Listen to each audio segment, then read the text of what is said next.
Here's your puzzle of the week. It's white to play and win.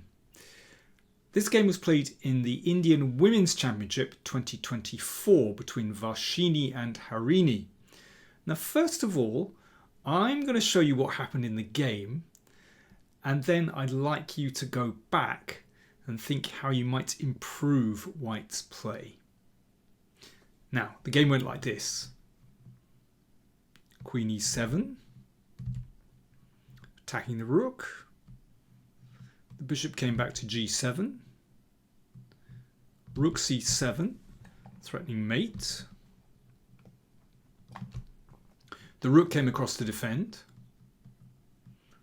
Rook takes, queen takes, and white had won a pawn.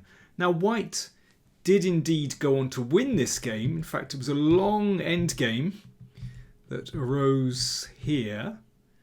This is still quite tricky, and in fact, in this position, if black had played h5 just to give the king a little bit of room, then black actually has very good chances to save the game.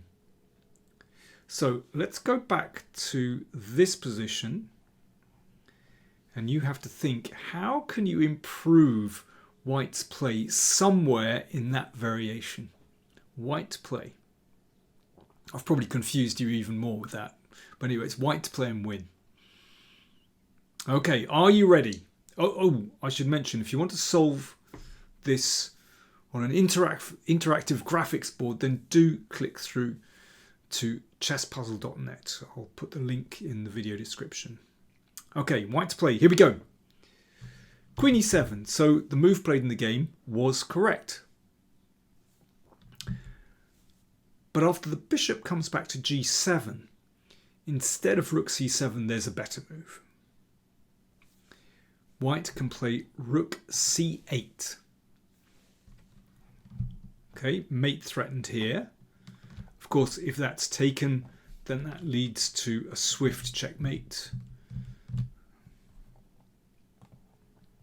So how does black defend against rook takes rook? Well, there's only one sensible way, and that's to play rook b8.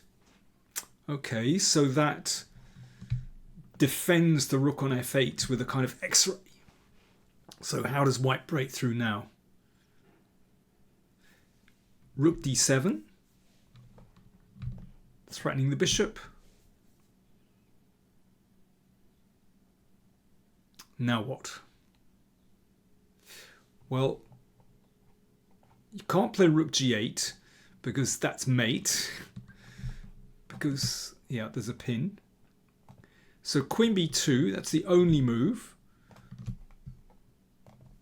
And now how do you break this one? You break it with rook takes rook.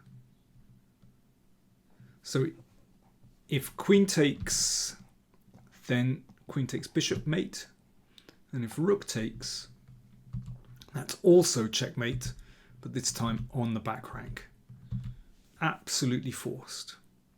So it's a fairly long variation, but really very forcing. If we go back to this position, queen e7 is decisive. I think it's crucial that you don't exchange rooks too early and give black counter chances against the king. So quick recap, queen e7, rook c8 is the move, and after this rook d7, and you take here, and so on. Very nice. Okay, if you want more puzzles, then do check out chesspuzzle.net, and there's just hundreds and thousands of puzzles for you to solve.